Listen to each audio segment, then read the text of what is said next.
Ang mabuting balita ng Panginoon, ayon kay San Juan.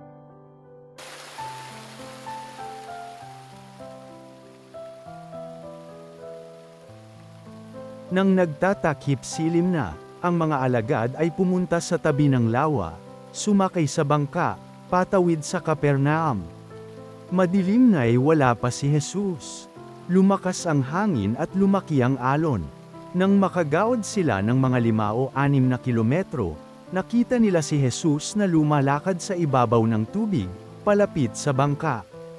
At sila'y natakot, ngunit sinabi niya sa kanila, "Huwag kayong matakot. Ako ito." Tuwang-tuwa nilang pinasakay si Jesus sa bangka, at pagdakay sumadsad ang bangka sa kanilang patutunguhan. Ang mabuting balita ng Panginoon.